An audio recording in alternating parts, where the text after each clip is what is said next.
క్రీస్తునందు ప్రియమైన దేవుని బిడ్డలారా, ఈ శుక్రవారము ఉపవాస ప్రార్థనా సమయంలో జీసస్ హోలీ ఫైర్ మినిస్ట్రీ సాయంకాలపు ప్రార్థనలో జఫన్యా గ్రంథం నుండి 2వ అధ్యాయంలో కొన్ని మాటలు చదువుకొని వాక్యాన్ని ధ్యానిద్దాం. సిగ్గుమాలిన జనులారా కూడి రండి, పొట్టు గాలికి ఎగిరిపోనట్లు సమయం గతించుచున్నది. విధి నిర్ణయము కాకమునిపే, యెహోవా కోపాగ్ని నీ మీదికి రాకమునిపే, మిమ్మును శిక్షించుటకై యెహోవా ఉగ్రత దినమున రాకమునిపే కూడి రండి. దేశములో సాత్వికులై ఆయన న్యాయ విధులను అనుసరింప సమస్త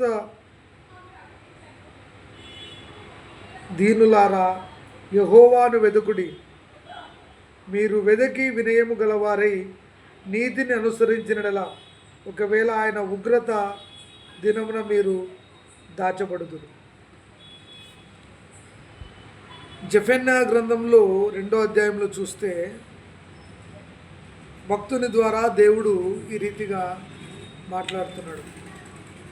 ఇంగ్లీష్లో ఏముందంటే, gather together, yes gather O shameless nation, సిగ్గుమాలిన జనులారా. ఎందుకు దేవుడు ఈరోజు మన అంశము దేవుని ఉగ్రత. మరి ఇక్కడ జఫన్యా గ్రంథము ధ్యానిస్తూ ఉన్నప్పుడు దేవుడు కొన్ని మాటలు మనతో మాట్లాడాలని ఆశపడుతున్నాడు. మొదటగా ఏమంటున్నాడంటే ఇంగ్లీష్లో, gather together, yes gather O shameless nations, సిగ్గుమాలిన జనులారా కూడి రండి, పొట్టు గాలికి ఎగిరినట్లు సమయము గతించుచున్నది. కొత్త నిబంధనలో చూస్తే కూడా సమయమును పోనీయక సద్వినియోగము చేసుకొనొచ్చు, అజ్ఞానుల వలె కాక జ్ఞానుల వలె నడుచుకోమంట. ఇక్కడ 3 విషయాలు మనము ఈ 2వ అధ్యాయం కొన్ని వచనాలు చూస్తే, మొదట దేవుడు తన ఉగ్రత గురించి ప్రజలకు చెప్తున్నాడు. ఏమంటున్నాడు? ఎందుకు కోపం వచ్చింది యెహోవా దేవునికంటే, మొదటగా సిగ్గుమాలిన జనులారా, అంటే దేవుని మాట ఎవరైతే వినరో, దేవుని ఆజ్ఞను ఎవరైతే అతిక్రమిస్తారో. చూడండి, ఆదిలో ఆదాము అవ్వ చేసిన పాపము ఏమిటి అంటే సిగ్గుమాలిన పని. వాళ్ళు దిగంబరులై సిగ్గుమాలినట్లుగా దేవునికి కనబడక దిగంబరులై అని వాక్యం. ఇక్కడ అందుకే అంటున్నాడు దేవుడు, సిగ్గుమాలిన జనులారా. అంటే దేవుని ఉగ్రత రాకమునిపే, అంటే అయా సమయము గతించిపోతూ ఉంది, నీ బిడ్డలు మారు మనసు పొందాలా, నీ స్నేహితులు నీ రక్త సంబంధికులు ప్రభువును తెలుసుకోవాలా.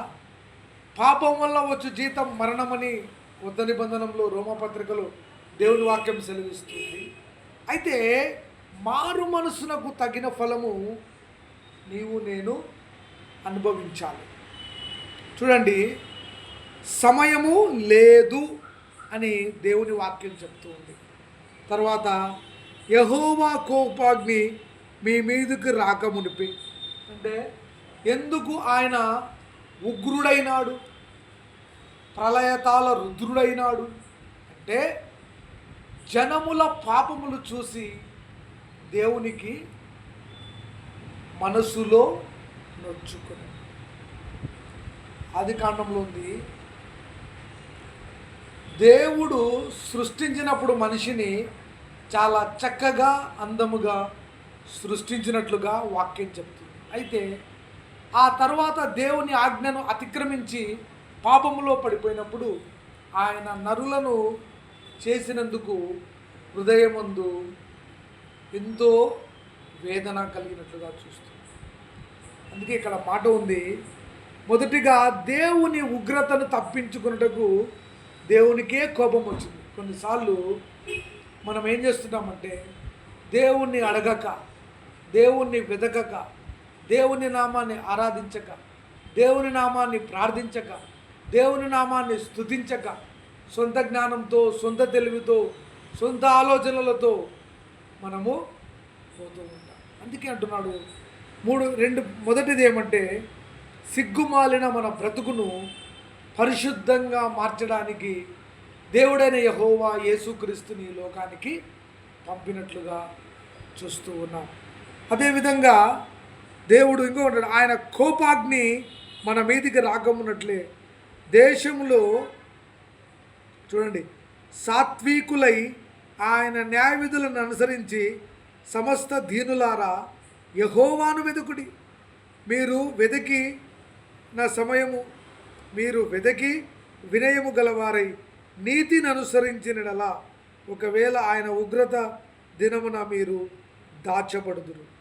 అంటే అయ్యా, దేవుని ఉగ్రత రాకముందే నీవు మారు మనస్సు పొందాలి, నేను మారు మనస్సు పొందాలి. అంటే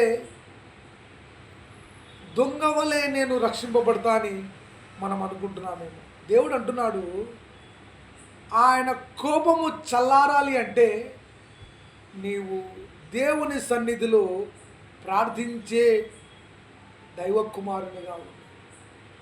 ఇతరుల కోసం విజ్ఞాపనలు, యాచనలు, కృతజ్ఞతాస్తుతులు, స్తుతి ఆరాధన చెల్లించేవాడిగా ఉండు. అందుకే అంటున్నాడు, దేవుని ఉగ్రత మానవుని మీదకి రాకముందే ఆ సమయము గతించిపోతే నిన్ను ఎవరు కూడా కాపాడలేరు. అందుకే ఆలోచించండి. చూడండి, ఇంగ్లీష్లో ఇంకొక మంచి మాట అంటాడు. ఏం మాట అంటే చూడండి,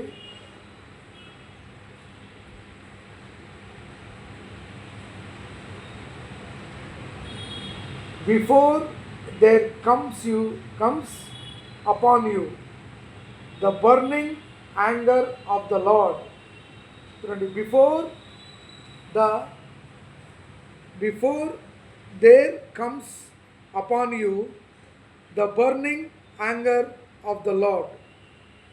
చూడండి, యెహోవా కోపాగ్ని నీ మీదికి రాకమునిపే, మిమ్మును శిక్షించుటకే యెహోవా ఉగ్రత దినము రాకమునిపే కూడిరండి. అంటే అయ్యా, దేవుని సమాజంలో, సంఘాలలో కొంతమంది అధికారం కోసం కూడుకుంటుంటాం. కొంతమంది 31 రాత్రి ప్రార్థనకు మాత్రమే కూడుకుంటారు, సంవత్సరం అంతా ఎక్కడెక్కడో జీవించి. కొంతమంది కాలక్షేపానికి దేవుని మందిరంలో కూడుకుంటాం. అది కాదయ్యా, ప్రార్థించడానికి ఎంతమంది కూడుకుంటున్నారు?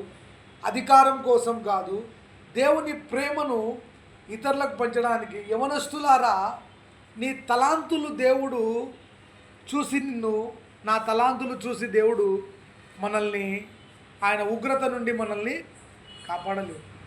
మారు మనసునకు యోహాను అంటాడు, పాప క్షమాపణ నిమిత్తం, అంటే మారు మనసునకు తగిన జీవితం మనం జీవించాలి. యోహాను అంటాడు, రాబోవు ఉగ్రత నుండి తప్పించుకొనుటకు మీకు బుద్ధి చెప్పినవాడు ఎవడు? సర్పసంతానమా అని యోహాను భక్తుడు. యవనస్తులారా, రక్షణ పొందని ప్రజలారా, దేవుడు అంటున్నాడు, బ్యాప్తిజం తీసుకొని మన ఇష్టానుసారంగా బ్రతుకుతాం. నువ్వు ఎంత చక్కగా వాయిద్యాలు వాయించినావు నాయన, నువ్వు ఎంత చక్కగా ఆరాధించావు నాయన, నువ్వు ఎంత చక్కగా వాక్యం చెప్పావు, ప్రార్థన చేశావు, స్తుతించావు, ఆత్మలను జీవింపజేసావని దేవుడు అడగడు. కానీ ఎంతమందిని ప్రభు మందిరానికి నడిపించాడు. దావీదు భక్తుడు అంటాడు, నేను ప్రజలను దేవుని మందిరమునకు నడిపించిన సంగతి తలంచుకుంటే నా హృదయము, నా తలంపులు, నా జీవితం ఉప్పొంగుచుంది. ఏదో నామకార్థంగా దేవుని సంఘంలో అందరూ కూడుకుంటున్నారు, నేను కూడుక. కాకి స్వభావాన్ని ధరించి పావురమా లాగా నువ్వు బ్రతుకుతా అంటే దేవుని ఉగ్రతను తప్పించుకోలేవు, దేవుని ప్రేమను నువ్వు సంపాదించుకోవాలి. క్రీస్తు ప్రేమ మనల్ని బలవంతులుగా చేస్తుంది. ఆత్మీయ జీవితంలో ప్రభువుతో ప్రతి క్షణము ప్రతి సమయము అసలు టైం అంతా మనము సంఘంలో ఏదో ఒక రకంగా తిరుగుతూ ఉంటాం. అది కాదు. నీవు వ్యక్తిగతంగా ఎన్ని గంటలు దేవుని ప్రార్థించగలవు? ఎంతమంది కోసం ప్రార్థన చేస్తున్నావు? ఎంతమంది యవన బిడ్డలను ప్రార్థన గదిలో తీసుకొని పోయి ప్రార్థన చేయగలుగుతున్నావు? అధికారం కోసం మాత్రమే కాదు, నాకు ఇది కావాలా, దేవునికి తెలియదా నీకేమి ఇవ్వాలో నాకేమి ఇవ్వాలో. అందుకంటున్నాడు, అధ్యక్ష పదవిని ఆశించేవాడు దొడ్డ పదవిని ఆశించినట్లుగా. దేవుని దృష్టికి నువ్వు నీతిమంతుడుగా, నేను నీతిమంతుడుగా కనబడ. ఆ వదకు తేబడిన గొర్రెపిల్ల ఆయన తన రాకడ రెండో రాకడలో వచ్చినప్పుడు నీవు నేను ఎత్తబడే గుంపులో జీవించాలి. అందుకంటున్నాడు, ఆయన కోపాగ్ని మీ మీద రాకముందే మీరు మారు మనసు పొందండి. యవనస్తులారా, పెద్దలారా, మారు మనసు లేని ప్రజలారా, నేనైనా నువ్వైనా ప్రతిరోజు ప్రతి క్షణము ప్రతి నిమిషము మనల్ని మనం పరీక్షించుకోవాలి. ఎందుకంటే ఆయన్నే గణపరచగలడు, ఆయనే ఆశీర్వదించగలడు, ఆయనే దీవించగలడు. మన బిడ్డల్ని కానీ మన సంతానాన్ని కానీ దేవుడు వాగ్దానం చేసి మనం మర్చిపోతాం. కానీ మన బిడ్డల పట్ల మన పట్ల దేవుడు కలిగిన ప్రణాళిక గొప్పది, దేవుడు కలిగిన ఆలోచనలు గొప్పవి, దేవుడు చెప్పిన మాటలు గొప్పవి. ప్రతిది కూడా ఒక భక్తుడు అన్నాడు, ఏమనంటే, తండ్రి నిశ్చితమైతే నా కుమార్తెను చదువులో ఈ రీతిగా ఆశీర్వదించు, ఆరోగ్యమి, స్వస్థత, జ్ఞానమి ప్రభు, అయితే అది నీ మహిమ కొరకు మాత్రమే ఉపయోగపడు. తండ్రి నా కుమారుని నిశ్చితమైతే ఈ రీతిగా దీవించని మనం దేవుణ్ణి అడుగుతున్నామా? సొంత జ్ఞానము చేత, సొంత బలం. అందుకే దినములు చెడ్డవి కనుక సమయమును టైం దొరికినప్పుడల్లా దేవునితో మాట్లాడాలి. అందరికీ ఏమంటారంటే పిచ్చోడు అనుకుంటారు. పిచ్చోడు, వెర్రివాడు, వీనికేం పని లేదు, వీడు బైబిల్ పట్టుకొని తిరుగుతున్నాడు. ఈ లోకపు మనుషుల దృష్టికి మనం పిచ్చివారమే, మనం వెర్రివారమే, మనము పనికి మాలిన వాళ్ళమే.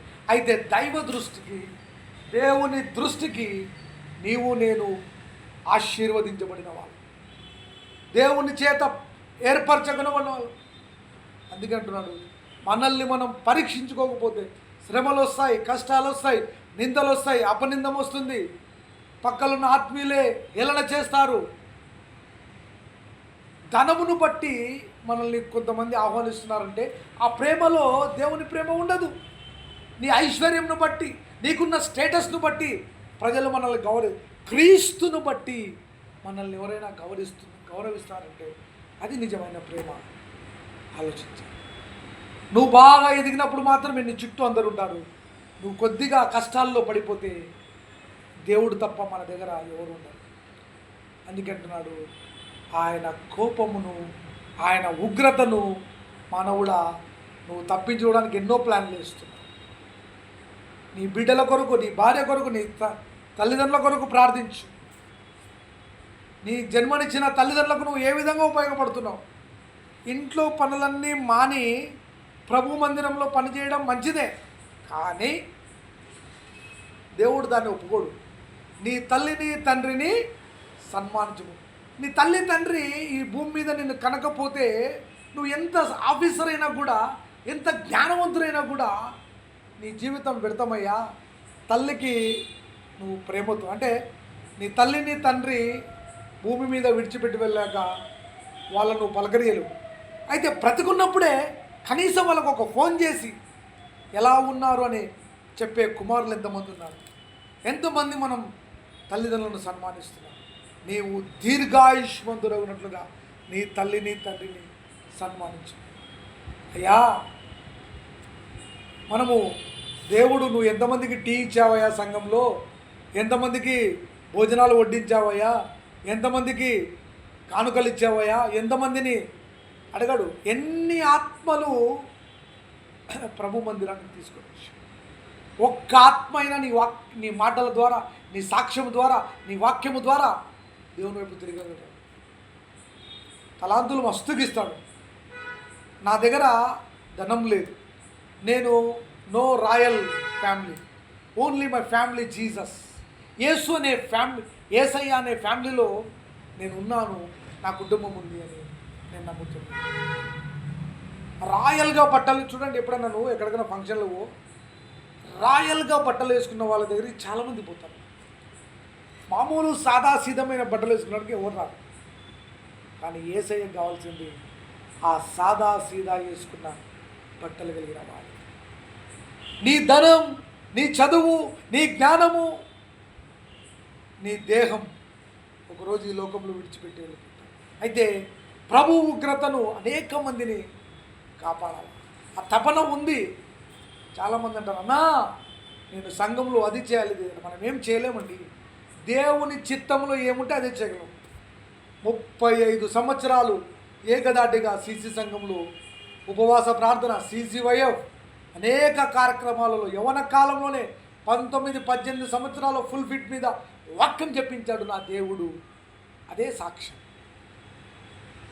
ఆ రోజు ఎవరు మాకు బ్యాక్గ్రౌండ్ లేదు, ఎవరు ఎంకరేజ్ చేసేవాళ్ళు కాదు.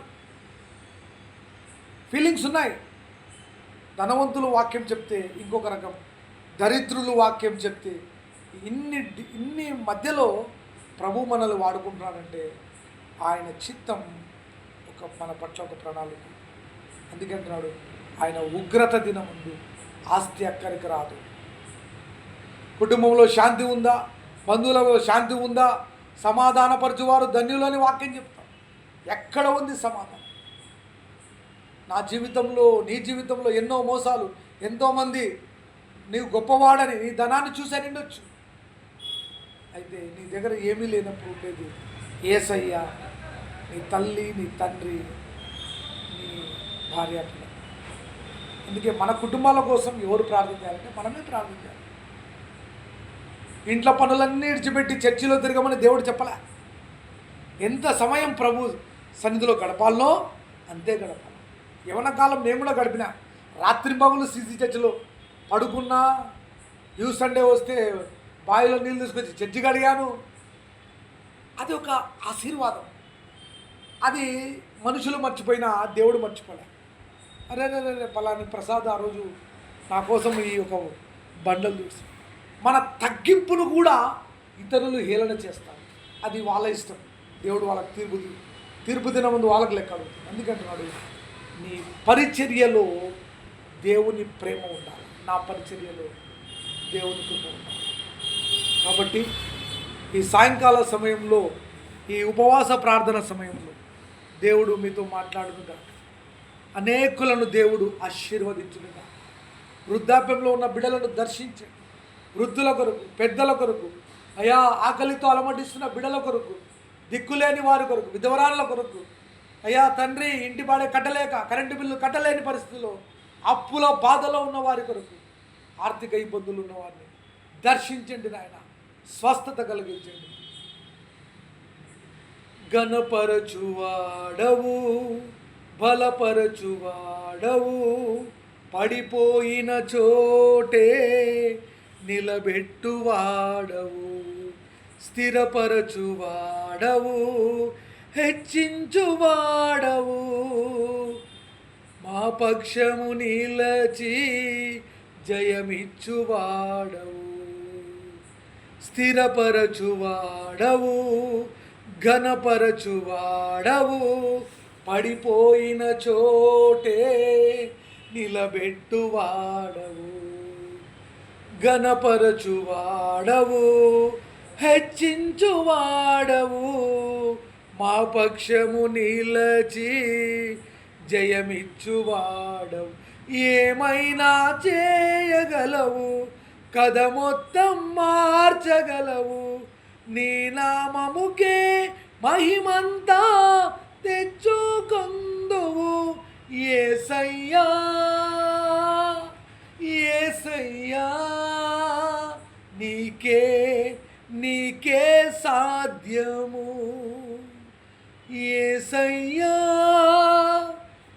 యేసయ్యా నీకే నీకే సాధ్యము, ఏమైనా చేయగలవు, కథ మొత్తం మార్చగలవు, నీ నామముకే మహిమంతా తెచ్చుకొందువు, ఏమైనా చేయగలవు, నీ కథ మొత్తం మార్చగలవు, నీ నామముకే మహిమంతా తెచ్చుకొందువు, యేసయ్యా యేసయ్యా. ప్రేమగల తండ్రి, కనికరంగల ప్రభువా, వ్యాధుల కొరకు, అనాథుల కొరకు, వృద్ధుల కొరకు, పెద్దల కొరకు, సంఘ క్షేమాల కొరకు, మా సంఘ క్షేమం కొరకు ప్రభువా, అందరూ నీ బిడ్డలే ప్రభువా, పాపము చేసి మహిమను పొందలేకపోతున్నారు. నీ ఉగ్రతను తప్పించుకున్నటకు నీ కృప మాకు అనుగ్రహించండి. ఈ వాక్యము ద్వారా ఒక్క ఆత్మైన రక్షించబడ్డకు కృప చూపించమని, వాక్యాన్ని దీవించమని, మా సంఘ క్షేమం కొరకు, సంఘ పెద్దల కొరకు ప్రార్థన చేసి, సంఘంలో సమాధానం, నెమ్మది, చర్చ్ డే ప్రోగ్రామ్స్ కోసం ప్రార్థన చేస్తున్నాం. రక్త సంబంధికుల కొరకు, బంధువుల కొరకు, స్నేహితుల కొరకు, అయ్యా ఎంతమంది బాధల్లో ఉన్నారు, దుఃఖంలో ఉన్నారు, వేదనలో ఉన్నారు, వాళ్ళందరికీ సహాయం చేయమని, వృద్ధాప్యంలో నాయనా సంఘానికి రాలేక నడవలేని పరిస్థితుల్లో ఉన్నారో వాళ్ళని దర్శించి స్వస్థపరచమని యేసు నామములో అడుగుతున్నాం తండ్రి, ఆమేన్. క్రీస్తునందు ప్రేమైన వాళ్ళారా, జీసస్ హోలీ ఫైర్ మినిస్ట్రీస్ కోసం ప్రార్థించండి. దేవుడు మీ కుటుంబాలను దీవించును గాక, దేవుడు అద్భుతాలు జరిగించును గాక, ఏమైనా చేయగలిగిన దేవునికి మహిమ కలుగును గాక. మా కోసం, మా కుటుంబం కోసం, మా పరిచర్య కోసం ప్రార్థించండి. దేవుడు ఈ వాక్యం ద్వారా మీ కుటుంబాలను ఆదరించును గాక. మా ఫోన్ నంబర్ 7659091876. ఆమేన్.